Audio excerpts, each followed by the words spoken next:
All right, we are live. I think we're live. Always the start of the boots on the ground. I always got to make sure we're looking good. All right, looks like we're looking good. I assume people in the chat will tell us if things are amiss here. Hopefully. Yeah, if you can't hear us, drop a comment. Yeah, if we sound bad, if something's wrong, let us know because we are here. We're in Pinehurst, North Carolina. We're at the Airbnb. I feel we've upgraded. I guess we've upgraded. We've been at hotels for the first couple of boots of the year at the Players. And we're at this wonderful Airbnb. Great host. Very wonderful. Everything about North Carolina so far, Jers, has been tremendous. Versus Andy's here for the Cannons. You got to show off the Cannons. That's what people they're here for exclusively. You already got your gym session in. So everything's good. We're ready to talk ball. How are you doing? How are you feeling? How are you liking North Carolina so far? Yeah, ton of steps today. Got to work out in. North Carolina has been amazing from the golf we played yesterday to the Mexican food. You always got to rate cities by their Mexican food. Everyone knows that, and it was top notch. And yeah, the people have been awesome. Airbnb is awesome. Course was phenomenal, which is I'm sure why you're here, which we'll get to. And yeah, everything's been awesome. Yeah, I think our vibe is going to be much different than the Valhalla. Oh yeah, pot. For a lot of reasons, and we'll obviously get to all those. We appreciate everybody tuning in. It's International Chest Day, apparently. Jersey, what'd you hit at the gym today? Yeah, it is International Chest Day according to Andy Lack. We've been there before, but I actually did legs today. Hit a little quads. Okay. After all the walking, that's impressive. Before we get started, obviously, just gotta hit the little bit of housekeeping before we get going. I think this will probably be our only live pod of the week for a couple of reasons. Number one being, I think we're going to try to play golf on Wednesday evening, Wednesday afternoon. We got to get to the airport. So that's one of the main reasons. The secondary reason, probably more important, probably the real driving force, is everything after today. We're obviously going to talk as much as we found out today about the course, everything we saw. We're obviously going to be boots on the ground the next 2 days. We're never betting cards, all that stuff. That all this time is going to be on the site. So we did have the final thoughts pod for the PGA where we talked to a lot of the players. All of that stuff, all that same detail is just going to be up on the site. And we've added a weekly option. So it's $9.99, a little under $10 for the week. And at the end of the day, we've got to support the ability to get boots on the ground, do this type of stuff. So if you do like the content, if you do want that next level of detail, the guys we're betting, we'll probably see 50, 75 guys over the next couple of days. All that stuff's going to be on the site. We've got a weekly option. You could sign up on Wednesday. You could get the U.S. Open set. You could get the first couple of days of Travie next week, another home game for us. So all that will be on the site. And if you have guys you want to see, if you've got questions about the course, leave them in the comments. Send us on Twitter, any of that stuff. And we got the Discord as well going this week. So that stuff will be on the site. So this pod, we'll probably still do hour 15, hour 20, cover as much as we can here. I constantly say, I can't believe stuff's behind the paywall. Unfortunately, the Airbnb is behind the paywall. The going to the course is behind the paywall. Flying down here is behind the paywall. So if we could all do it for free, we would. But just want to toss that in there. So that's the housekeeping. Like and subscribe if you're listening to this. That always helps us out as well on YouTube. Let's get down to business, Jers. That's what we're here for. You kick it off. Yeah, Pinehurst number 2. Much different vibe as soon as we walked onto the course opposed to walking onto Valhalla. Within the first 10 minutes, Adam and I were in Louisville at Valhalla. We were like, seriously? And we were hoping it would get better during the week, and then it just didn't. And we saw minus 21 or whatever won the golf tournament. As soon as we got here, we were like, buckle up. Buckle up. It's going to be a fun week. Didn't see as many ejections. It wasn't as firm as we thought, but it was Monday morning after a ton of rain, and it was still firmer than Valhalla by 4, and just so much more difficult, so much more fun. In for a great week for sure. Yeah, and I think maybe starting with the conditions is useful to set the context for the rest of the conversation. And as we always say on these pods, this is Monday. Things change from Tuesday, Wednesday in practice rounds. We even see, I think, LACC last year, things got easier from what I saw on Tuesday and Wednesday versus what the course setup was on Thursday and Friday. So these things will change. Again, this stuff will be up on the site. But this is based on what we saw today. And we'll talk about players. I think our plan is we're going to talk about a high level of the course, hole by hole, and then we'll talk about some players at the end. And as I always say on this stuff, this is just one data point to add to the stats you're going to see, the other content that you see. There's obviously great stuff out there all the time. We just want to be able to give you what we saw with our eyes on the ground because it's a better myself and the Jersey is better. This is the kind of information we would love to have. And so that's what we're going to try to provide. But I will say it rained last night pretty heavily. Well, alarm sounded. We were upset. we were concerned. I said to Jers before it started to rain, I said, if we walk on site tomorrow and I see a single ball spin backwards in any way, shape, or form, cancel the tournament, riot. And then the rain hit. I said, Jers, I'm going to let it slide. If we see a few balls spinning back, even with the rain. Did you see a single ball spin backwards? No, wedges from 60 yards, wedges from 100 yards. We'll talk about Colin. I know we're going to talk about that. Obviously, some balls sat on the greens from short, but there was no zips like we saw at Valhalla, zips like we see on a normal PGA Tour event, even from 100 yards up, spinning wedge. It was fairly incredible on a Monday morning after rain. So it's only going to get warmer out. The sun's going to be out, and it's only going to get faster and more hard. And I will say, again, before we do boots on the ground, I don't like to do a ton of research about the course because I kind of want to go in just blind almost and just experience it as is, because there's been times, like I've said before, where I feel like I bias myself what I think the course is going to be, and then I bias what my eyes are telling me is happening at the course. It's interesting. The greens are firm without a doubt. Like, especially when you're chipping and putting around the greens. We saw so many guys roll balls back to their feet. I mean, we watched Brian Harmon hit 8 consecutive chips and putts. He's hit like 4 chips, switched to his putter, 8 in a row back to his feet on the second hole. But at the same time, the balls aren't rolling in the fairways. The balls are landing. Where's my arm? They're bouncing kind of up, and then they're just maybe going 2 yards forward. There is no forward roll right now so far in the fairways. And I think that's something to do. Like, we were out in the fairways kind of rubbing our hands on the grass, and like the way that Bermuda is in the fairways, like, it's, again, we talked about this a little bit at Valhalla. That was a different grass type, but kind of same concept. It's kind of like a range mat. Think of a range mat. If you dropped a ball in a range mat or tried to roll a ball in a range mat, there'd be some friction there. It really wouldn't roll forward. Versus, like, I guess, a bent grass or a smoother grass or a fescue, like on a links course. The ball hits and it kicks forward. This course is so long. Like, one of the longest courses I've ever stupidly long, and the ball isn't kicking forward yet in the fairways. It was a little bit wet last night, but I still think, like Adam said, the way the Bermuda grass is just going to limit that opposed to what we see on a normal week. Sure, it will roll a little bit more, but it's not going to springboard forward like normal.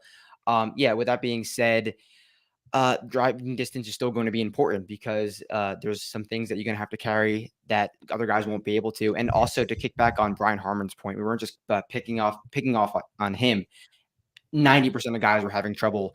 And if you're an amateur, just good luck. If you go short-sided, if you go over the green, you're basically not getting up and down. We saw so many guys just struggle getting it to not even within 10 feet, just up on the green. We saw some amateurs around the greens. Like, we saw this guy look borderline incompetent, like, with it around the greens. And we're like, who is this guy? Like, we thought he was some random guy who barely, like, snuck in the tournament. We look him up. He's a first-team All-American at Auburn. And he looked like he had never chipped a golf ball before. Like, truly. And looked just disheveled. So all this is to set the context of kind of some of the keys for the course. And we were talking about the fairways and then the greens, because of the fact the distance edge here isn't necessarily like LACC was a deeply distance biased course, but that's because there was bunkers and things that you had to fly the ball over that other players weren't able to fly the ball over. So like your risk off the tee was different. There isn't too much of that. There's a handful of holes where like maybe you could try to nuke one over a little corner bunk or whatever, but all of these holes for the most part are extraordinarily straight. Like they're kind of like airport carrier landing strips off of the tee. Like, it's all right in front of you. Off to the sides, very few dogleg holes. Very few doglegs, and off to the sides is what I'm calling the sandy zone of like uncertainty, where sandy zone of uncertainty, for sure.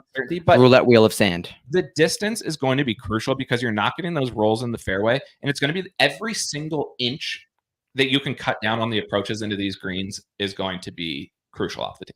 Yeah, and like talking about the approaches into greens, obviously the further you are is going to be better, but I'm very interested to see what the green regulation / the proximity rate is going to be, because just the way the greens are set up, there's a few holes where the pins can get tucked, but most of them, like, they're going to just be in the middle of the greens because they have to be, because the greens are so round table around the entire edges. So, and with that being said, it's not easy to get the ball close.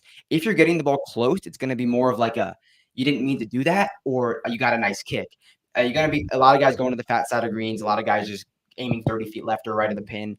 So talk about the sand. So the question obviously off the tee is distance versus accuracy. And so there's undoubtedly an edge I mean, this is obvious, it's true at every golf course for the most part.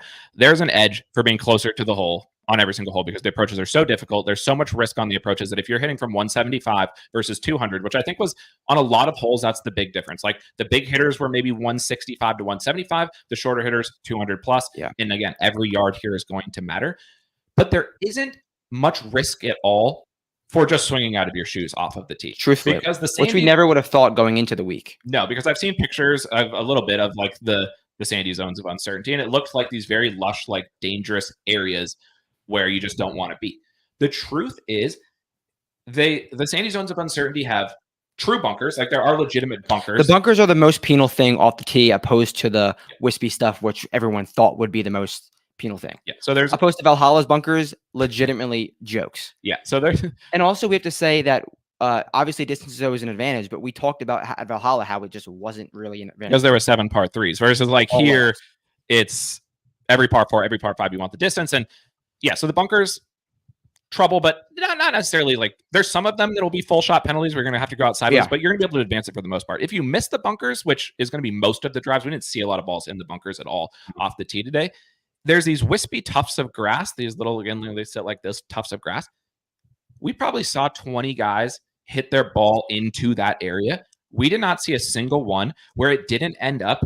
I called it Plinko because you know that game where you drop the thing in and it like doop, doop, doop. Right. They always ended up in the sandy or dirt areas where you ended up having a clean shot to the green. So because of that, yes, some guys are going to get boned. Like you probably have to land on top of one or have it roll up right behind it, but they're so firm. We know this because I turn and Jared's is taking his water bottle and he's whacking one of these tufts of grass with his shaker water bottle on the course to see how firm it is. And I turned him and I'm like, we're going to get kicked out. We're never be allowed back at the US Open ever again.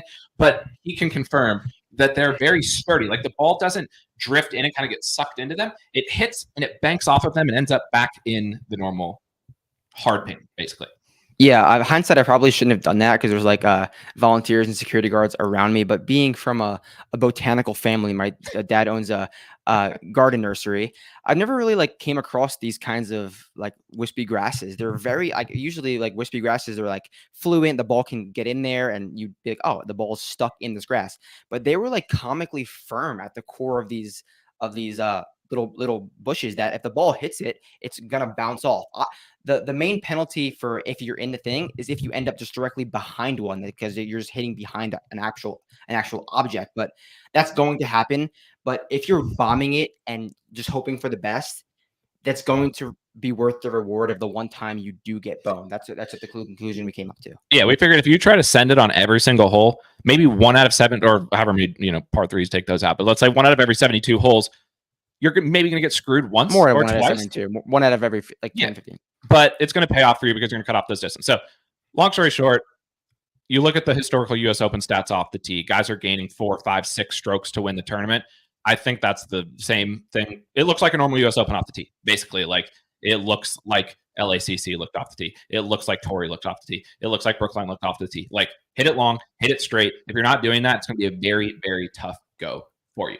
Now, with that being said,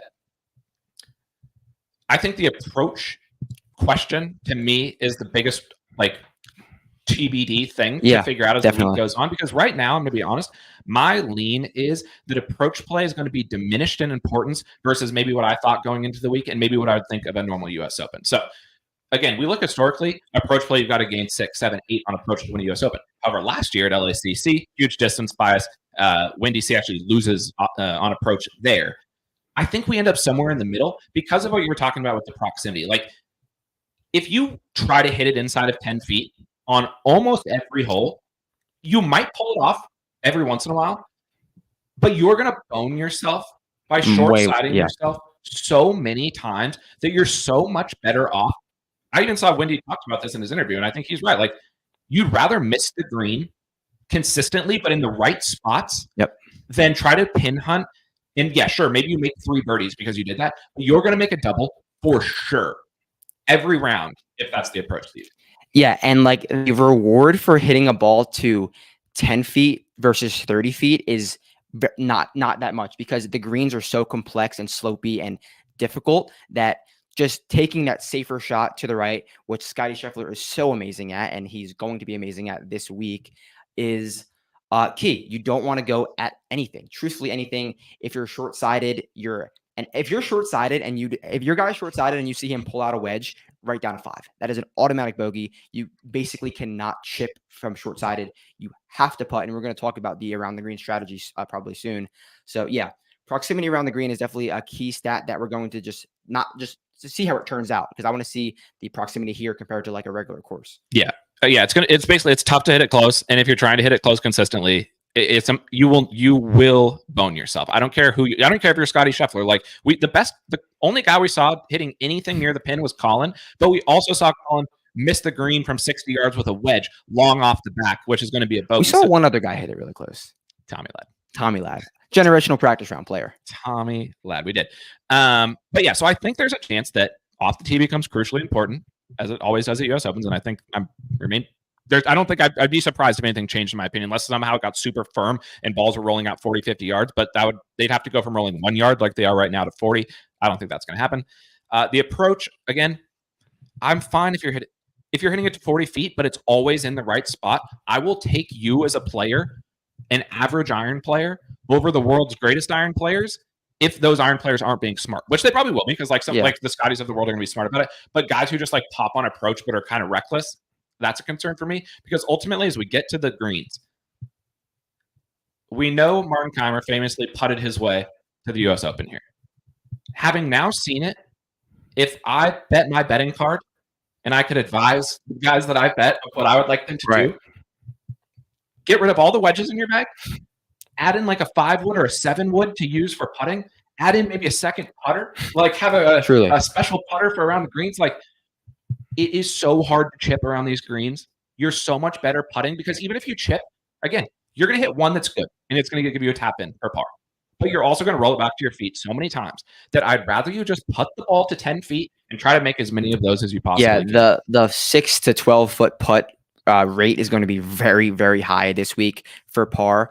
And also, speaking of that around the green, like, there's no way, obviously strokes gained around the green, that's the only option we have to look at, but there's no way to compare what we see around the green here to anything, because it's just so nuanced and seasoned that I think the guys who have just more experience of just golf on the PGA Tour in general and just being out there on difficult golf courses are just going to far better in these around the green conditions, because it's uncomparable. They have 3 days to prep for it, work out some strategies. We saw Colin using a 3-wood. We saw guys chipping. We saw guys putting. Whatever strategy you go with, stick with it and rep it like crazy. Compared to Valhalla, we saw zero people practicing around the green because it was so damn easy at Valhalla, versus this week, everyone's chipping like incredibly. At Valhalla, they were just putting on the green. Every hole, the guys are spending 10, 15 minutes around the greens trying to figure out the shots, and they're talking about the different areas of where to leave it and things like that. But it ultimately comes down to just being smart. Like, I don't know. Strokes gained caddy is huge. Yeah, we were joking that if we could have a strokes gained caddy metric in the model, that'd be huge. Like, it's hard to figure out the stats, I think, this week, honestly. Like, off the tee, crucial. Having some distance, crucial. I ended up not actually waiting in the model on the site around the greens that much, because ultimately I think it's things like 3-putt avoidance from like outside 25 feet. Like, you don't want to just go with pure 3-putt avoidance, because you get these guys like a Scotty, for example, who hits it close all the time. He's not going to 3-putt that often. You want to see the guys and how they're leg putting effectively. So things like that, if you can find stats that point to that. You want to focus. The around the green stat that I think is crucial is bunker play. Like, there's a ton of bunkers, and the bunkers play like bunkers play. If you're good out of the bunkers, you're going to do good. If you're not good out of the bunkers, I'd be highly concerned about you this week. But pure around the green numbers, I actually don't know if they matter that much. And because of that, we haven't seen much of these guys. We saw Vic, but we didn't see him around the greens. There were certain guys that I had kind of crossed off in my mind coming here. I'd crossed off a guy like Bryson. I'd crossed off a guy maybe like Vic. If guys have good leg putting numbers and are good putters, why not? Seeing it in person, like I said to Adam, it really confirms what Martin did and really puts it into perspective, because you know what he did. He putted everything, but you're like, oh, like great, like good strategy. Seeing it in person, it totally checks out, because realistically, you can putt from anywhere. If you want to putt from 50 yards up, you can get the ball up there. That's so pure, and it's honestly less risky than to hit a dicey chip. The ball will roll. It's very tight, and you can do that. So it really confirms what he did. But I also want to just dip back to approach real quick, and I want to compare it to this. Like we talked about at Valhalla, the reason why we didn't think Scotty Scheffler would win is because he didn't have, obviously he's the best player in the world. He didn't have the path to distance himself with tee to green play the way the course set up.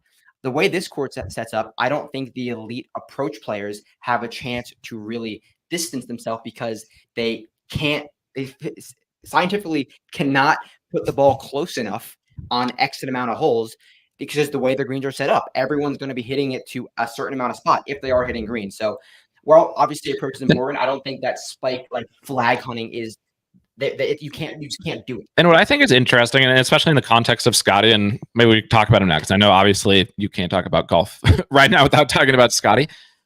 I think you talk about a place like Bay Hill and you talk about a place like Memorial where he just is unbelievable every single time. Pure tee to green. And those are places where if you miss the green, it doesn't matter really where you miss the green, you are screwed. Like Bay Hill, you missed the green. Good luck chipping out of the 4-inch rough and getting it anywhere near the pin. Same with Memorial. Like it gets into those final rounds where it's like you miss the green, you're in the rough. Like it's going to be brutal. So just hitting a bunch of greens is great. Not the proximity doesn't actually matter. You could hit it to 30 feet at Bay Hill or Memorial every single time, and you're still going to make so many pars. Guys are going to make bogeys. You can get up and down here. Yeah. You just have to be in the right spot. So I think like. Is he obviously the deserving favorite of this tournament? Yes. We haven't seen anything like we saw at Valhalla where we came on here and said that Scotty's not going to win the tournament. We'll watch for Scotty. I think obviously he has an amazing chance. He has a much better chance here than he did at Valhalla. But I actually think he has a lower chance than he does at a place like Memorial or Bay Hill because guys are going to be able to keep up with him just by missing in the right spots, getting it up and down. And Scotty's going to hit it to 30 feet. He's going to hit a lot of greens. He's going to have to make a lot of those putts. So I think it puts a little bit more pressure on his putter than some of these pure tee to green courses. So TBD. There's no chance this week that I say that Scotty can't win, that he's not highly likely to win. I'm not quite as sold on that like Scotty's going to win by a million strokes here, just because I do see a path for guys driving it in the fairway, hitting it kind of long, and then just being smart about it. And again, that's a tough thing to measure. You've got to think about guys who have had success in these type of conditions, who have played well in majors, but I think they can hang onto his coattails a little bit better than they can at a place where if you're missing greens at all, you're entirely screwed. Now, there are going to be guys who shoot 80 because they're missing greens in the wrong spot, but you miss the greens in the right spot, you're okay here. Yeah, there's very little reward for trying to be aggressive, and like those players like Hovland who are just very aggressive, I don't think will fare well, but who knows how his strategy will play out. But I mean, what we know about Victor Hovland is a very aggressive player. Just not rewarding. And like what makes Scotty Scheffler so good is he's got the greatest caddy in the game telling him. We saw the world's greatest caddy today. Plotting around, measuring where he can, literally measuring 40 yards right of pins. Like, okay, this is where we're going to play from. You got to do it. Honestly, like we were, there's no way truly to measure it, but like caddy is crucial this week. And we saw Ted Scott out there on the 10th green for what, 30 minutes? Yeah. Just him doing all the stuff around the greens. Like, I like Ted Scott this week. Yeah. By default, I really like Scotty, but like it's partially because Ted Scott is just so smart and they're going to make good decisions. Like another guy's caddy who looked really smart out there, and always it seems to, I mean, it pays off because he's a 2-time major champion. Colin Morikawa. Colin was doing all the right things around the green. Here, Colin, try this 3-wood around the green. Yeah. And so like that's the thing about these practice rounds. A lot of the preparation, which if you're not doing good preparation this week, if you don't have a good strategy, why even show up to the course? You have zero chance of winning. The caddies are so crucial because they go out there. It's the first time we've ever said this. Like, this is I agree. And these caddies are out there. Like, you'll see a guy's caddy out there at 9 a.m. His player won't tee off till 2, but they're out there scouting things out, figuring things out. And what they do also, and then obviously their coaches and things like that, helping them around the greens and figuring out what to do. You have to be smart about what you do around here because, again, you can hang in there with a guy like Scotty at a course like this if you're smart about it, but you could also shoot 80 if you're not. It's funny to think about because the one thing we take away from Pinehurst, and it's the only course where like we think about, oh, Martin Kaymer won by X amount of strokes, and oh, he putted everything. It's like the only thing we talk about like golf course strategy. We've never talked about that for any course. Like Tiger's big wins. Oh, he did this. Martin Kaymer put everything. This is the most strategic course I've ever laid my eyes on. Obviously from like a tee to green standpoint, but specifically like approach to the green and around the green. so much strategy. I want a guy who's like been there before, who knows like what to do in big moments. And obviously the caddy helps. Like I need Carl Smith to step up this week and get in Sahith's ear when he's around a bunker. Don't do this. Don't do this. Yeah, because you could, no matter how good you strike the ball, because this is funny, BK. He says Rory no chance. Jers has been playing. He's been saying Rory since we stepped on site, and I'm a little on edge because I tried to talk Jers out of Xander. His take is right. I tried to talk I tried to talk him out of Xander at Valhalla. Obviously, that was a great bet by Jers. But I kept saying, I think Rory's going to make triple bogeys out here at times. And that's the thing. Like, no matter how well you strike it, you could strike it well for 17 holes in a round. You could hit the ball great. You could make 5 birdies just because. But then that one time, you do something. You could make triple bogey from 10 yards from the pin if you're in the wrong spots and if you do the wrong thing. So, like, again, hard thing to measure. I can't necessarily in this moment. We're going to spend a lot of time thinking about this the next 2 days and seeing what we see around the course and try to figure it out the best that we can. But strokes gained, intelligence, strokes gained strategy, because you're right. I've been the LACC last year was an awesome course, very cool. But again, it was so distance biased that there were certain players that just had a huge advantage because of the distance bias. Brookline. And this course actually reminds me a little bit about Brookline and the strategic, because Brookline is a pretty strategic course as well. But I've definitely never been somewhere where like just strokes gained, is this guy going to be smart on every single shot? Not just most of the time. Patience. Every single time, be patient. And I guess that's a perfect lead into the hole by hole. So we're going to fly through the holes. And we'll start with number 1. So we've spent all this time talking about how hard the course is, and it is really hard. Easy start. Easy start. You got to go. If you're going to play good, you're going to get off to a good start. Number 1, not good. Number 1 is an interesting hole. It's one of the few times where you don't actually have to hit driver. Almost every player in the field is going to have a wedge in on 1 or a wedge to short iron. A pretty easy drive. It's possible if it did firm up, and I saw somebody ask, like, it's not going to rain the next few days. Do you think it's going to get super firm? I don't think so. Like in the fairways, that is. The greens are firm. The around the greens is firm. I just think the way this grass is, that we went out in the fairways. That's something we're gonna like look at for the next 2 days. Like, key. That'll be one of the closest things. I mean, it will firm up a little bit, but we'll see if it's like we were feeling the grass, and it was as dry because basically from 8 a.m. this morning on, it was super hot and super dry. Like, and it did not change throughout the day. But we'll keep an eye on it. But if it somehow did get firm, you could drive it very close to the green. Yeah, on 1. Again, it's one of these, every hole here, very straight. There's a bunker or 2 on each side. Then you got the sandy land of uncertainty on each side. And then it goes into the pine straw. And the sandy land of uncertainty is only like 5 to 10 yards wide. You're actually better off sometimes just missing it over into the pine straw. But one easy hole, tough green. When we say easy hole, it's easy because of like the driving and you're hitting a short iron, but you could still make double bogey if you get in the wrong spot. Yeah, if you miss it wrong, you're fucked. But that's definitely an easier start of the. I mean, we'll get to the first. You're gonna wake up and see some guys -1 through 1 and go, oh, they said this course is really hard. But so guys will be -1 through 2 is just 500 yards, hit it as far as you possibly can, and then hit a long iron. But 2 is a perfect example of some of these long holes. And I think when we talk about everything about this course, it comes down to the 4 or 5 really long par 4s that are going to decide the tournament and eliminate a lot of the players because they're not going to be able to play these holes well enough. Is 2, we watched Vic, Fitz, Jason Scribbs, who was the 4th guy? Eduardo Molinari. All their drives were roughly in the same spot. They all were hitting from about 200 yards out. This was after Vic went and dropped his ball over there after he blew it off the planet. But we watched Scrivener and Molinari hit like not very good iron shots that just didn't look good. Just low, good trajectory right at the green, but just low. And they land just short of the green, stop. Rejected. Not on the green. Then Fitz hits a beautiful shot. We're like, that's the shot right there. Like, that looks great. It lands 5 yards onto the green. Not quite far enough because you're hitting from 200 yards and you have about a 5-yard landing window of where you're either not going to go off the front or off the back. Lands, rolls back off the front. So Fitz hits far and away a better iron shot than Scrivener and Molinari. And he ends up with the exact same upcoming 70-foot putt that all of those guys have. And so 2 is a perfect example of these long holes where a lot of guys are going to end up in the same spots. Even the better iron players, like you don't have like I said, you don't have the path to put it close at a high rate unless you're Tommy Fleetwood. Unless Tommy hit legitimately one of the best shots I've ever seen. Shocked. Almost made it, rolled out to like 8 feet, and then he decided not to putt it because Tommy's an unserious golfer.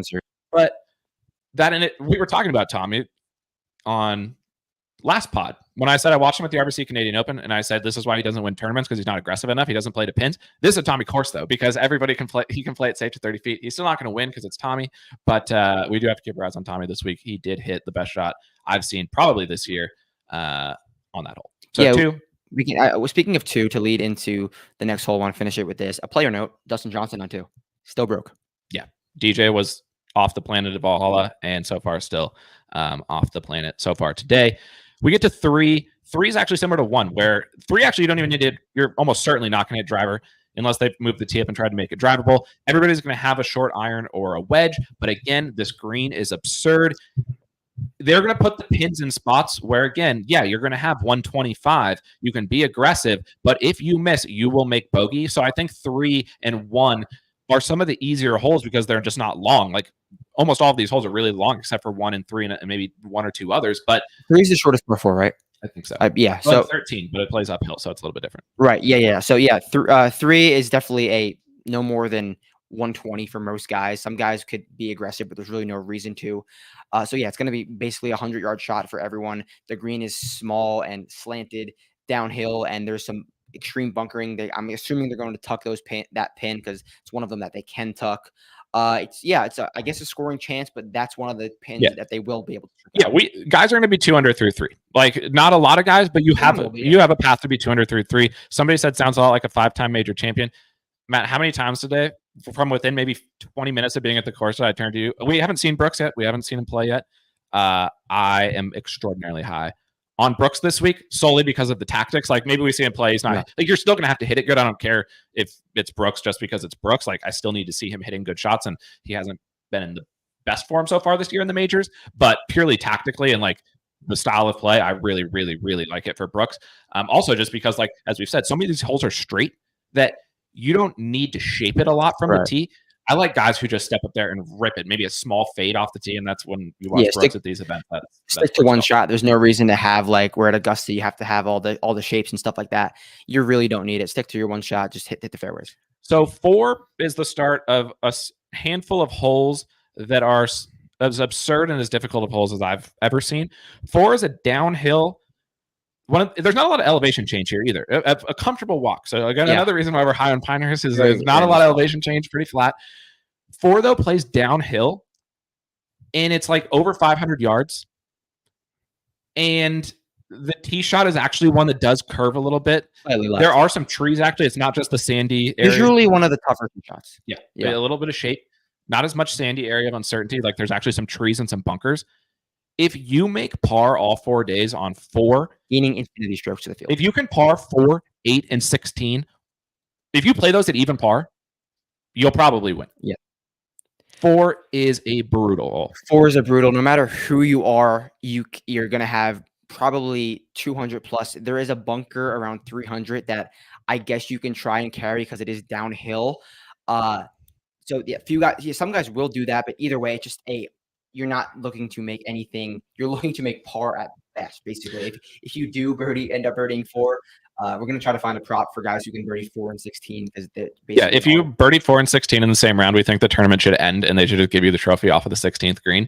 So 4, and the crazy thing is, so 4 is a par 4 that goes down, and then 5 is a par 5 that comes up. Virtually the same length. They're basically the same hole. One's a par 4 and one's a par 5.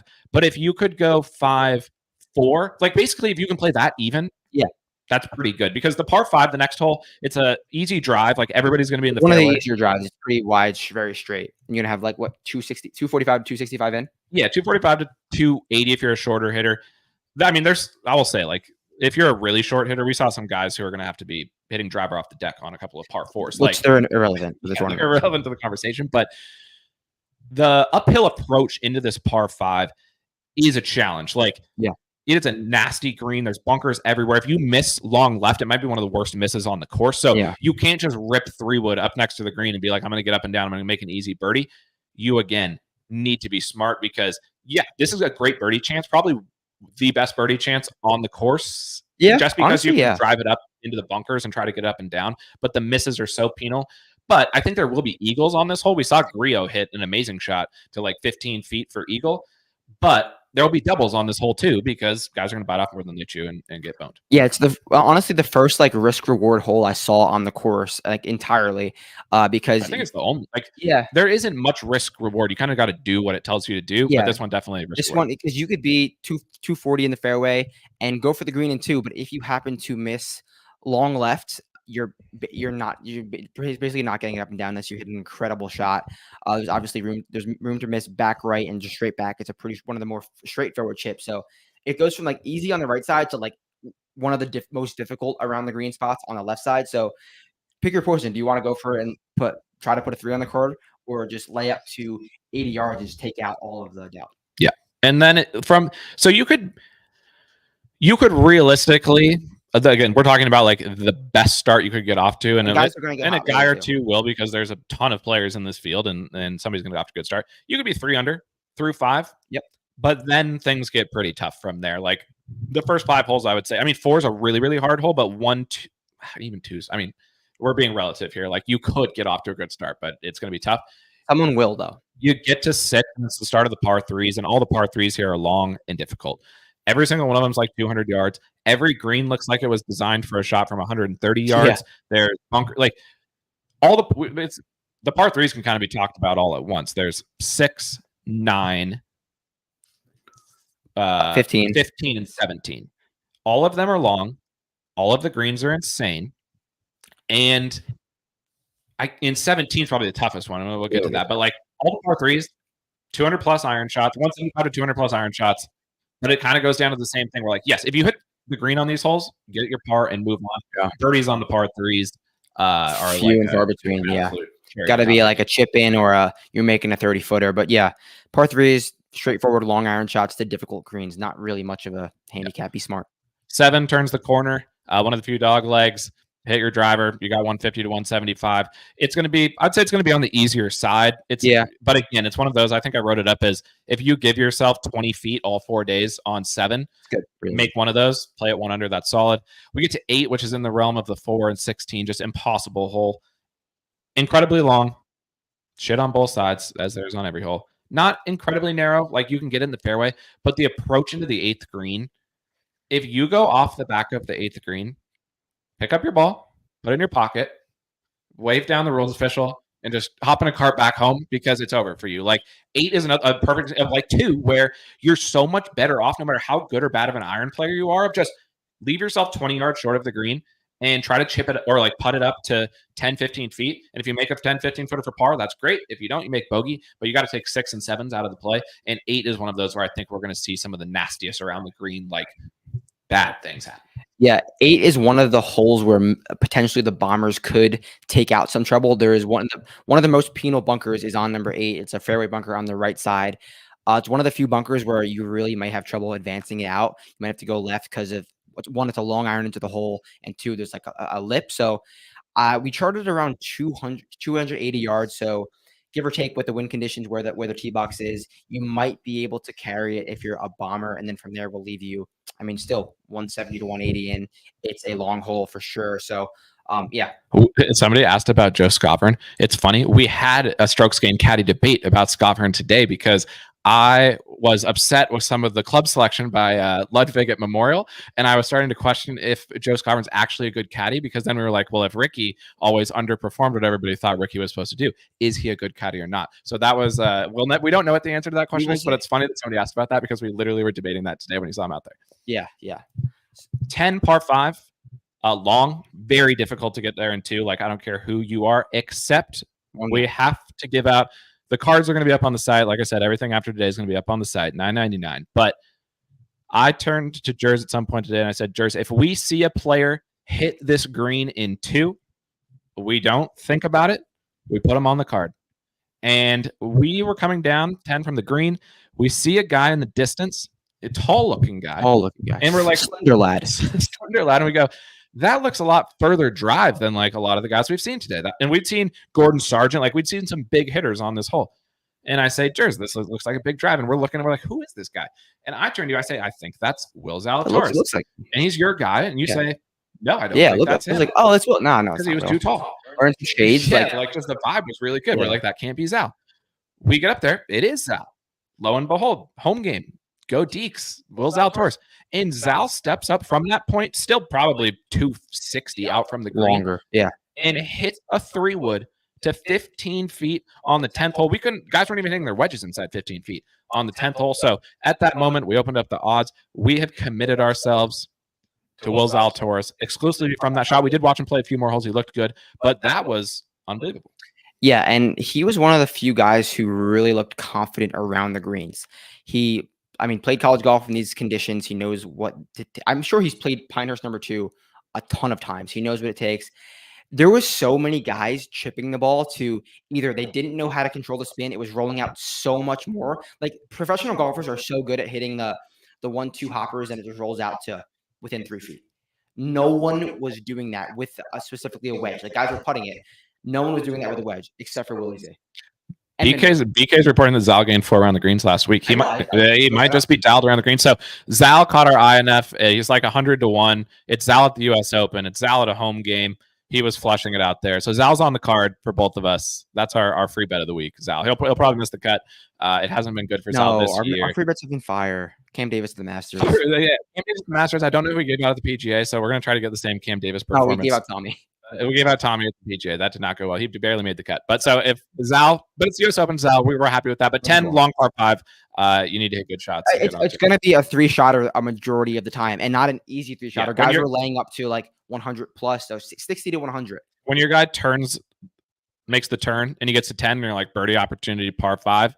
Not a birdie opportunity necessarily. You'll be happy with Explain what Colin did. Colin was 60 yards from the hole. He had a great second shot, one of the closest ones we saw. Bit off too much that he could chew with a wedge. One hop off the and back. It looked perfect too. Like the subtleties of the slopes. I mean, this is not a hot take. They're severe. He hit a shot that Colin Morikawa, a generational wedge player, hit a full wedge that should be spinning, lands, rolls back off the green, and that brings bogey. We saw guys putt off the green on 10. And this is again today it rained last night, and it should only get firmer. Yeah, And then I would say 11, 12, and 14 are all kind of the same hole. 11, 12, and 14, they're all drivers. You're all going to have 175 to 200 again, kind of all the same hole. Honestly, that's the only, I love everything about Pine. I would say 11, 12, and 14 are a little repetitive, kind of the same hole. 13 is an interesting one. It plays uphill. It's not a driver off the tee. Yeah. They might play it drivable. I don't know. But 13, you get a short iron in your hands, birdie-ish opportunity.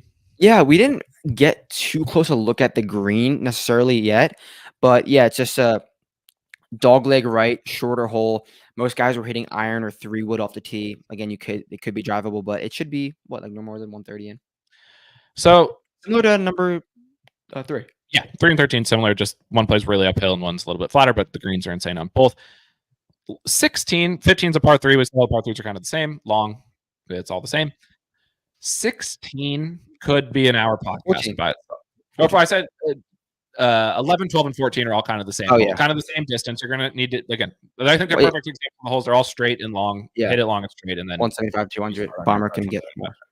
16 is the most difficult hole that I have ever seen. Couldn't have said it any better myself. We were standing in the fairway. Well, the first time we saw 16, we came from around the green and we're walking up and we see the guys and they're ways out because we have the app and we're kind of figuring out the distances and stuff. And we're like, oh, wow, these are long approaches. I got 210 in. 210 in. Gordon Sargent, nonetheless, one of the longest hitters in the field. We turn and we're like, where's the tee on this hole? The tee was so far away. It's way up on this hill. So then we walk up to this tee. It's like 540, par 4. The most daunting visual drive. There's shit everywhere. There's bunker. If you come to 16 with a 1-shot lead, forget and it. Let's say the leader's in the clubhouse, and no one else on the course can catch up, and you need to go par on 16, 17, and 18. It would be the most difficult finishing stretch of 3 holes to win a tournament that I could possibly imagine. Yeah, so to put the hole into perspective, from the tee, it is a dogleg left, and the tee is elevated maybe 40 yards, 50 yards from the tee box. But everything, the dogleg is so far away that you can barely even see the target. Yeah, you have to aim at a bunker, a tree line in the distance, and you have to hit like I said, if you're Rory McIlroy, Wyndham Clark, Bryson, you hit a perfect drive, like a perfect one for them. They hit it 330, 340 on the nose. You still have 200 yards in at minimum. Absurd golf ball, and the drive is the hardest Like drive. 16 is a par 5. It's playing as a hard par 5. It's a par 4 on the scorecard. But if you shot +2 over 4 days on 16, that'd be tremendous. That'd be really good. Yeah. The hole is it's insane. I don't know, like there's nowhere they could move the tee up and make it easier.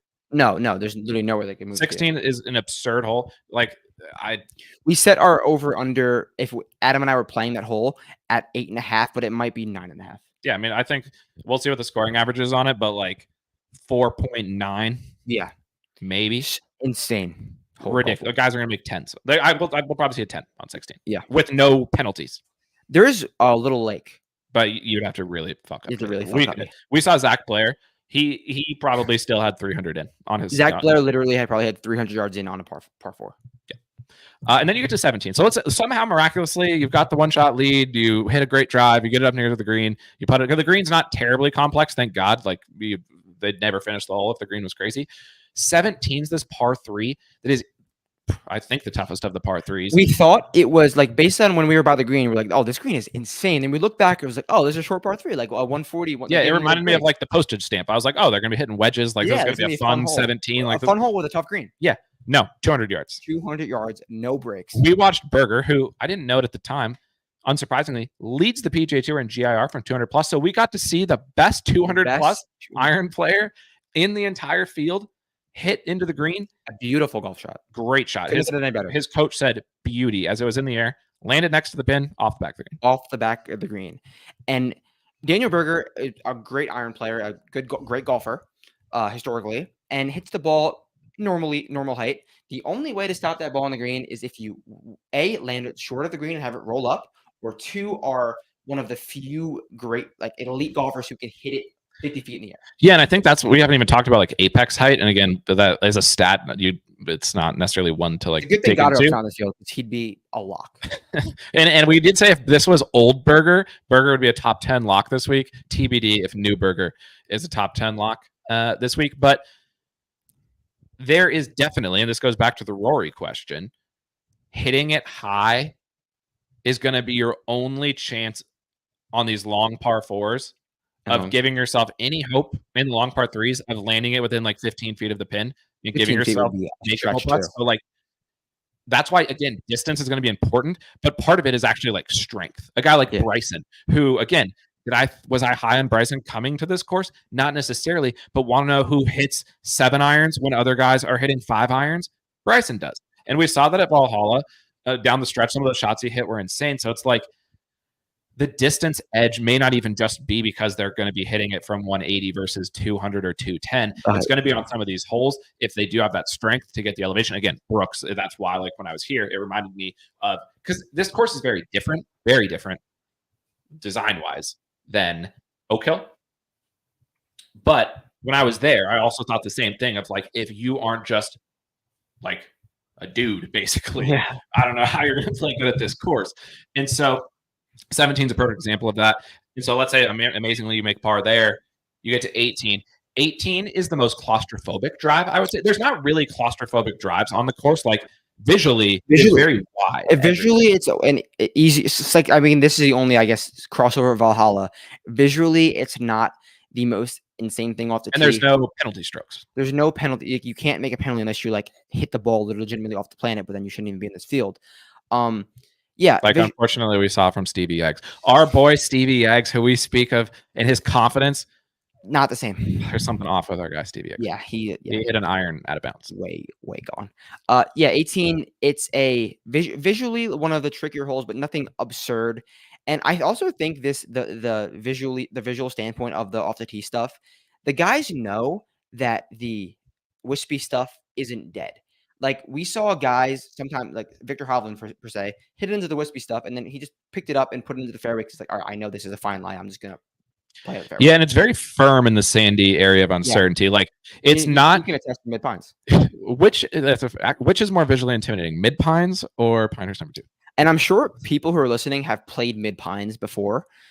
It's a very popular course. I came to find out Mid Pines is a very is far more visually intimidating off the tee with dog legs and landing areas than Pinehurst. I'm not saying it's a harder course. I'm just saying it looks easier. It looks harder. Yeah, like I said, it reminded me of like Pinehurst is very straight. It's like aircraft carrier landings pads or like football fields. Like it's kind of right in front of you.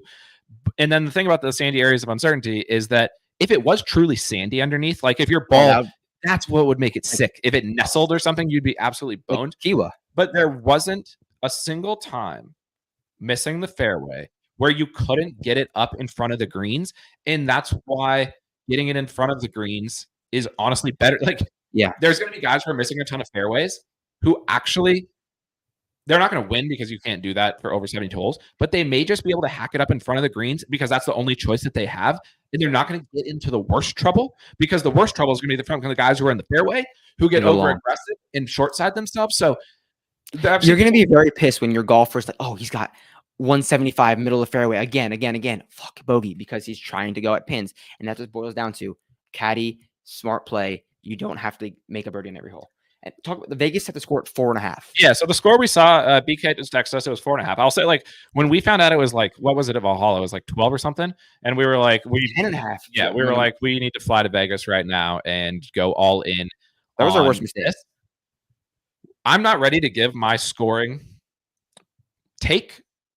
I think so. I'd like to think about it as first round leader. Like, what's the best score that somebody could shoot? I think you could shoot 5 under. It would be a tremendous round, a lucky round. But then, so let's say, like I would at this moment, I would think that you could get to 6 or like the winner could get to 6 or 7. So I'd lean towards it being, if it's 4.5, I'd go 6 or 7. Hand up, I'm not committing to this in any way, shape, or form. Like, it was hard today, and it's only going to get firmer. So I think that I'm not committing to this take at this moment. I think I would go for a little bit lower scoring, but it's going to be one of those. It could be like a Keimer situation where somebody's 7 under and then no one else is under par. But somebody is going to play smart, get themselves looks, and get hot enough with the putter, because you're going to have to shoot 7 under. You're going to have to probably make a historic number of 10-foot putts. Yeah, a historic, like, yes, truly. And someone, it's going to be a random first round leader who has the around the green / putting round of their life. It could be like truthfully a no name, even a plotter who's just playing smart, gives them 40 feet or 40 yards in the right spot every time, and they chip in once or twice, and then they're boned for the rest of the tournament. Like, they can't sustain, but someone will have a good first round. Yeah, I think if you shoot 5 or 6 under, you're going to have hold 2 from off the green, probably, at least. Yeah. But like, it's in the cards, but it's not sustainable. Yeah. So we'll do another like 15, 20 minutes. People are still listening in, numbers staying steady, so people seem interested. And like we said, we didn't see a lot of the top players today. Today was a course day. We wanted to get the numbers on the course. We do the course on Mondays, and then we do as many players as we can get on Tuesday and Wednesday, and that's where we figure out who we're going to bet and things like that. But let's talk about some of the key names of players and your initial thoughts of them, and then obviously we're going to go try to get some more additional intel. This wasn't the name actually that we were going to start with because he's not at the top of the odds board. I've just seen his name popping up a lot here, and it's something I've seen it popping up on Twitter as well. Cam Smith, because we just talked about a guy not necessarily hitting it straight, but keeping it in front of the greens and getting up and down a lot. What's your current Cam Smith take? Because there are a lot of Cam Smith vibes here. I would say I just worry at 7,500 yard par 70. That's going to be tough. Yeah. So I think I've turned on Cam Smith. We talk about him a lot. I have been clowning his unserious ball striking for the last 2 months of the season. Bad live results, bad Masters results, bad PGA results in terms of ball striking. But with the fairways being wider than normal, with the missed penalty being not horrible, and the pure around the green aspect of Cam Smith, the sandy vibes, I'm like, if you know anything about me, I'm so anti-live players succeeding in big tournaments. I'm not saying he's going to succeed, but I am far more bullish on Cam Smith than I was going into the week. I really think he will play well, just in terms of, because like the unserious ball striking is a thing, but like I said, the elite iron play is not going to get rewarded as much as an elite iron play would. Everyone's going to have to chip. Everyone's going to have 10 footers, and there's not many people I want like a 10-foot par putting contest than Cam Smith. I agree. I agree. I talked about Scotty a little bit. We talked about him earlier in the pod. BK's asking about the Peas game. Yeah, we got to get to that shortly. I talked about Scotty. I said that I think I'm not going to give the Valhalla. He has no chance, but that was different because we saw him really struggling at Valhalla. Also, we did. I made sure to get a good look at the security guards, the police officers, and the overall entrance, the logistics of the tournament, because that could ultimately be the downfall for any of the players this week. Great logistics. Beautiful. Tremendous logistics. Shout out to the good people of Pinehurst. Tremendous logistics. Everything's been thought through. It's been great. So that's not a risk for Scotty. Like I said, I think it's not quite Memorial or Bay Hill where he's just like super dominant with the iron play diminished a little bit and the around the green like diminished a little bit. He'll probably chip it a lot. We're going to go see him when we'll report back about what we see about how strategy's huge, how he's treating the around the greens, but he won't quite, I don't think, be able to gain quite as much there. Deserving favorite. I'm not going to just single bullet 3-1 or 4-1. I'm going to build a normal card this week. It sounds like that's what you're going to do as well. Yeah, Scotty was far more of a lock last week. Far more of a lock last week than he is this week. These aren't. He's the best around the green player on tour. These are not normal around the green conditions. You have to be special, thoughtful, and it's going to be different. And I will say, this has not happened. This wasn't planned by any stretch of the imagination. I prefer Scotty be number one in the model. This is the first time this year that I can think of, back to at least like January. Players Bail time, that Scotty wasn't number one in the model. It was Xander, because all the stats, the 3-putt avoidance, the sand saves, the things like that is Xander. I find it highly far-fetched that he could win 2 majors in a row. Is he under consideration for you this week? I mean, I said that going into the week. Xander's my live fave. I love what he's doing around the green. It's I love him. I love his leg putting too. Yeah, amazing leg putter. I mean, I don't see really anyone winning back-to-back majors, so probably not under consideration. But like I said, floodgates are open for Xander. So, and we're excited to see him tomorrow. Austin was out there. Austin's always grinding. We forgot to say this about Pat Cantlay. Oh yeah, State of the Union. State of the Union on Patrick Cantlay. Xander no longer plays every practice round with Patrick Cantlay. Patrick Cantlay has been kicked out of the daily practice round with Xander. We saw it happen live at Valhalla when Xander finished the practice round without Pat on Wednesday and then won the tournament. Started together. So, yeah. So Xander's like, dude, what the hell are you doing? I cannot have you in my circle anymore. It's a shame because we all know Patrick Cantlay let Xander win the 2021 Travelers, 2022 Travelers, and he's not been the same since. So, Pat, you got to get it together to get back in Xander's circle. You're considering Rory. I'm out on Rory permanently. I couldn't bet him even if I saw him hit a hole in one on every hole tomorrow. Colin looked very good from Colin, and I liked the fact that Colin was out there before every name we've read off so far, plus every name upcoming on the odds list up until Tommy is the next person that actually we saw on the course today. Colin was out there after what happened to him at Memorial, after that great effort, out there grinding, working on his game. And he was the only guy we saw hitting it to like 15 feet consistently. And he was making the putts too. And I like him so much around the greens now. And he's using the putter. He's using the 3-wood. He's got different shots. And his flow right now off the tee is so nice. Like, he doesn't look like he could possibly miss the fairway. Yeah, I mean, obviously Colin's not the only bad thing you could say about Colin is, he doesn't have the distance. You don't need it. You have to. Well, Colin doesn't need it. He's never needed it. Like in the majors, Colin is a guy for me who when it comes to the distance question for Colin, I always take it off the table. Right. He looks so comfortable. He looks so confident. He's just playing good golf. What are you going to say bad about Colin? Nothing other than he's 14-1 and he was 35-1 at the PGA. And he's like almost won back-to-back majors. Is he going to do it 3 times in a row? Is he going to win a U.S. Open, a PGA, and an Open at whatever, 26? Maybe. Bryson's next. We've talked about Bryson. We want to get eyes on him. Victor, hand up with Victor. And then we also said we saw him hitting it really bad at the PGA, and then he almost won. So this doesn't matter. But I would just have to tell you what we saw. Right. He was out there with Joe Mayo in serious consultation on every swing. Or they were trying, he was basically trying stuff on the course. Yeah. And his misses were 60 yards apart on back-to-back shots. Like, a lot of these guys will hit a bad shot, they'll drop the ball back down, they'll hit a pretty good shot. You could put half a football field between the distance of his shots. So Vic was a little wild. But you take away the around the greens, I think I'd still be higher on Vic coming into the next couple of days than I was before the week. Yeah, we honestly coming into the week, we're like, all right, this is the around the green Pinehurst test we all hear about every single day. It's less chippy and around the green than we think. I like Victor's chances if he's putting everything around the green, but what we saw today, like Joe Mayo was literally there, going through new fields with him, like literally like bending over and like doing things with his hands and shoulders. And you never want to see a guy in like grind mode. You want to see a guy free flowing and confident. And yeah, so just tough look from Victor. I talked about Brooks. I need to see Brooks. I'm a Brooks guy, so I'm Brooks biased. I bet Brooks a lot. I also say that if you bet Brooks in the 20s in a major, you can never really feel bad about yourself. Like, it's a fine bet. I was out on Brooks at Valhalla. I didn't think it made sense for him, just because I knew it was going to be low scoring and it wasn't a Brooks course. This is a Brooks course. He's talked about 2014 was his first time in a major where he felt like he was in the mix. He knew he wasn't in the mix because Cameron was so far ahead. But strategy, hit it long and straight. Just don't fuck up.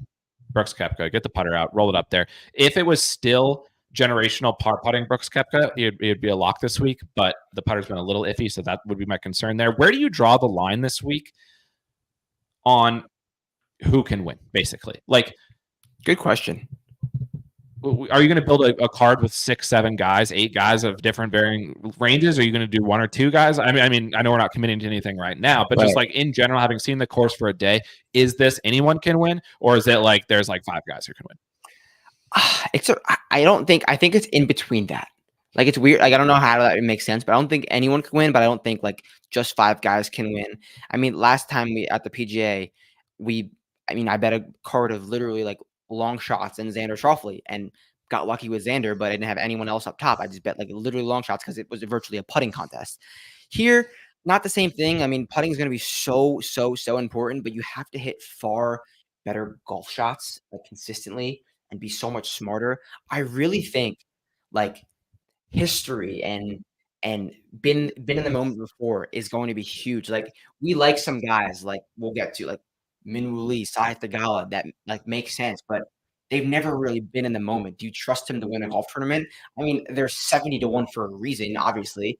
If they're in the mix, that's a win for us, but still, I really think you want that veteran caddy, that veteran mindset to really get. Yeah, I think for me, like, there's definitely guys down the board that I like, that I think can hang in there. Min was a perfect example. We, as soon as we got to the course, regular listeners of the podcast will know we don't never bet Minwoo because you only bet Minwoo on links courses. He can't win on anything besides a links course. This is links enough where we were like, fuck it, we'll consider Minwoo. He looked fine out there. He looked good. He hit some sick shots. Like, he's going to chip in. If there was an over-under chip-ins or putt-ins from off the green for Minwoo, it'd be the easiest over bet in the history of betting. But to your point, I just don't know if I can really trust any of these guys that aren't proven to some degree, because you're still, like we've said, we aren't as all in on Scotty as I think the general consensus this week. We still really like him, but you're still gonna have to beat Scotty. There's only, to me, so many guys who can do that, and I think the challenge for me these next 2 days is going to be balancing, like, oh, these guys look good, oh, I could see a path to them, versus like we're betting people outright to win the tournament.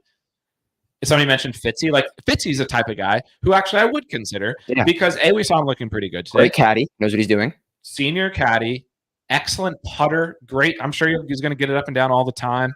Yeah. And U.S. Open champion, dog. Like, I guess I don't know what the odds in this market would be. Maybe it exists. I bet it would be favored towards the previous major champions. Let's say it was a 50-50, or let's say -110 on each side. Previous major champion. Previous major champion versus new major champion. I'm gonna go with the previous. Yeah. But this is the first time. Like, I mean, I didn't come into the week thinking this. I can't like think of a week where we're like, yeah, your caddy's so important this week. I've never thought that going into a golf tournament before, until being on the ground at Pinehurst. Caddy and just general strategy. Like, it's crazy. We're out there and we see all these things, and we always joke, like, we'll talk to the caddies sometimes. It happened at Valhalla, where like sometimes the caddies sound like they don't understand how the course is going to play. And so, like, team just intelligence again. That's hard to judge. If we find any of this shit out while we're at the course, it's going to be in the Discord. It's going to be on the site. We'll try our best to get the intel we can. It's a tough thing to judge, but that's what we'll be looking for. Somebody asked about Teagues. Teagues I put in the Minwoo category of like, this is a great course for Teagues to finish T4, to finish T8. But like, I've already put Teagues in the no dog bucket before on this podcast. When I think of, again, we talked about 16, 17, 18 earlier. If you need to do something, even 15, because 15 is tough.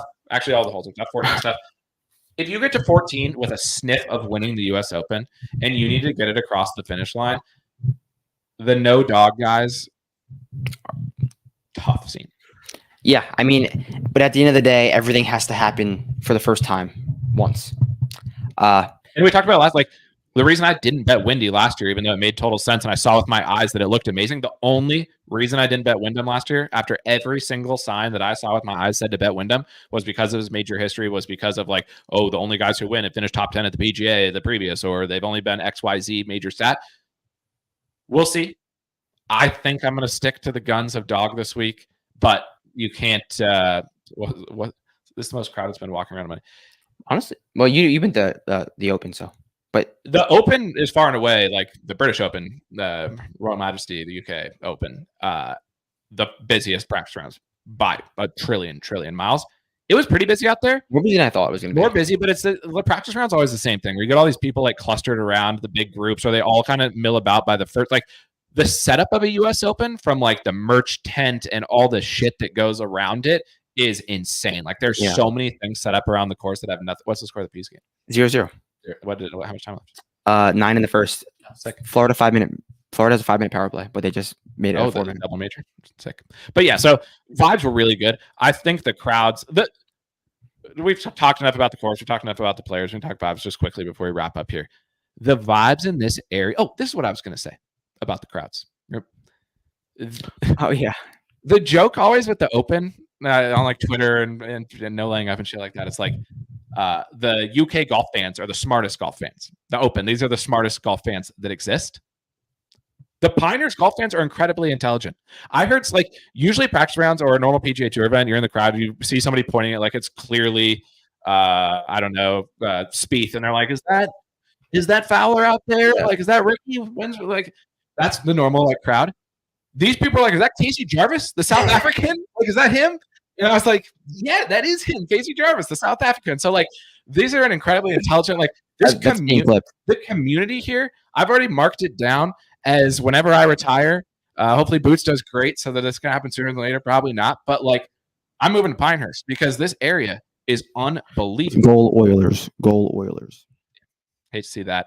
But only G4 caps. Yep. We saw Riggsy out there. It was seconds after I had retweeted the garbage tweet from Foreplay, tossing a ball into the bushes. And I was like, this is literally not true at all. We saw Riggs seconds later.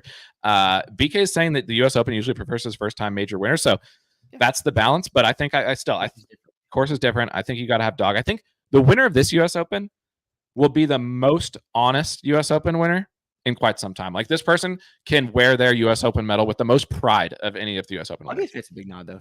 Well, Brookline was sick. Yeah, Fitz deserves it. Also, yeah, like I saw like a bunch of comments on players. It was one day we didn't get to every single player. And last week last time we did the Wednesday show breaking down nearly every single person in the field. But a lot of people pay for that content, and we got to give them what they deserve. So that's part of it too. Like, obviously, we're not getting rich off of doing boots. Like, we're doing this because we like to do it. And there's people obviously pay for the content. We want to be able to give that to them. So if you do want the rest of the players, $9.99 on the site, sign up on Wednesday, you get the travelers too. But yeah, long story short, a ton of content, nearly every player in the field, tons of write-up. Pinehurst, absolutely sick. We'll see. I will do a ranking on Twitter maybe this week of, now I've been to the last like 2.5-3 years of major venues of which are my favorite. Oh, this is one thing that we didn't talk about yet that we can give to the listeners. I get a lot of Riviera vibes out here. I've been to Riviera a couple of times. Riviera is another course that's distance biased and ends up having a lot of short game involved in it. And you can get away, like Hideki didn't hit his irons good at all and won there this year. It's different. Obviously, every course is different. When you do a comp course and people are like, well, no, it's different. Like, obviously, it's a different course. I get it. We're in an entirely different part of the country. It feels like Rib to me. Yeah, I said a similar skill set to Augusta, which also comps with Riv. So, and want to know where else the ball kind of gets chewed up and doesn't roll? The Kikuya. It Riv. So I like Riv. I like the LACC. Like I said, I like all the US. It's a normal. At the end of the day, it's still kind of just a normal US Open. Right. It's the US Open. It's nothing different than normal. Look at the stats. Play the guys that you like. Ultimately, that's what it's all about. Get some guys into the mix. Yeah, we'll end here. If you don't care about the Viking Cup, if you don't care about the DP World Tour, this is when you can sign off. We appreciate everybody who's listened. Like and subscribe. If you're not going to, again, if you don't bet a lot, if you don't care that much, obviously the site's not for you. The $9.99, I know it's not a lot of money. $10 for the effort. I think it's 1,000% worthwhile. But also, I know $10 is still $10 to people. Like, totally fine. If you could just throw a like and a subscribe on here, that would be great. The situation on the DP World Tour. We came here on a flight on yesterday morning. Yeah. And we land and you're sweating. You set the scene here because you were the one sweating Soderberg, and it was one of the darkest times in DP World Tour history. As an avid DP World Tour bettor, a big proponent of the Viking Cup. This is a big week. Scandinavian mix in Sweden, huge for the Viking Cup. Quickly, if you don't know what the Viking Cup is, it is the secession of the Nordic countries from the Ryder Cup squad to develop their own Ryder Cup team called the Viking Cup. So Sebastian Soderberg has an 8-shot lead going into Sunday's round. And we had said ahead of time, anyone who wins the Scandinavian mixed is automatically locked onto the Viking Cup team for at least a handful of years. Yeah, you have your 3-year exemption. Everyone knows that. Yeah. So Soderberg, 8-shot lead going into the round. I had an 18-1 ticket to win a grand. No, I thought it was gonna be sweat free, easy change for the week, and I covered a ton of stuff this week. Get on the flight. He's up by 5. Fine. Okay. The lead's dwindling. And I said to Adam, right as we land, all right, what do you think the lead's gonna be? I was like, it could be anything. He could be down. He could be up by 15. It's 2. The lead is 2. There's 5 holes to play. Leader in the clubhouse, Lynn Grant, by the way, a female. She's already on the team because she won the Scandi Mix before I had Henrik that year. So Lynn Grant has screwed both of us now at the Scandi Mixed. But yeah, so we're riding along. Where you finally get here, we're in the car. Sweating the Scandi Mixed. So Soderberg, all in all, he needs a par on 18 to win. A bogey gets into a playoff. Beautiful drive down 18, got 160 in. Puts it in the bunker, flares it right. The only possible spot that you could not hit it from. One of the worst bunker lies I've seen in a long time. Basically a fried egg, super plugged. Hits a great bunker shot, honestly, to 20 feet. Okay, we got a bogey. We're in a playoff. Go win it. You got to beat Lynn Grant. Decides to lag it up to 2 feet. Great putt. And what does he do? He misses his 5th putt inside. I almost crashed the car because we were also sweating. I had Zverev outright ticket at the French Open. We were sweating that against Alcaraz. I was driving. Of course, both my hands were on the wheel. Jers was watching the passenger seat. He says the guy, he legs up the putt, he misses it. I'm like, okay, we're going to a playoff. Jers shrieks he missed it. As we're driving on the freeway. And so the end result about Soderberg's position on the Viking Cup is he's banned from the Viking Cup. Yeah, banned for the Viking Cup. He has to do something otherworldly to. How many majors would he have to win? He have to win it. Not only he won the PGA because he made a hole in 1, so that's 1. Okay, so he needs a second major to earn his spot back onto the Viking Cup team. But yeah, currently Viking Cup, because you had Nicholas Norgard Muller as well, and obviously the Danes were allowing into the Viking Cup as well. They're both currently not. Yeah, we find Whiting's on the team. How many Swedes are in the field this week? We have to count. There is new Viking Cup members that we find on a daily basis. So yeah, I mean, if there's any investors in here, again, let us know because this is funding the Viking Cup is more important than paying the $9.99 for the site. If you want to support us long term, we're looking for an investor for the Viking Cup. They're going to secede 100% serious. They're going to secede from the Ryder Cup team and fight on as their own team. We'll need to get a count of how many Viking Cup players are in the field this week. There's going to be a lot. And we'll put the Viking Cup rankings. We'll do that for free. And want to know the easiest way to find Viking Cup players is just go to the range at any time of day because they'll be grinding. We saw Ludwig. Ludwig's always grinding over there.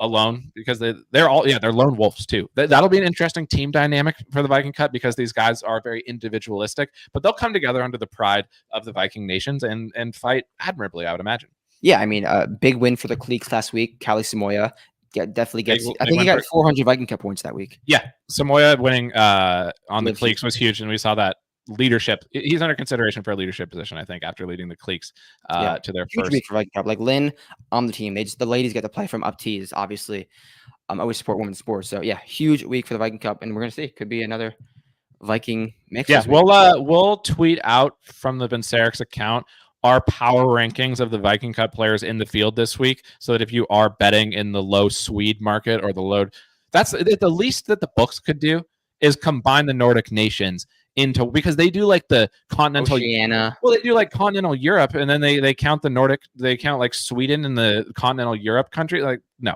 give the Nordic nations their own standalone prop, and let us bet that, because that's really all we're here for. At the end of the day. What else would we do boots for? That'd be locks if we had that opportunity. Shout out Carlos Ortiz. He got home. It was the first time Jers and I have ever been next to each other when we hit a winner. Ortiz said that he's one of the best players in the world and belongs in the U.S. Open.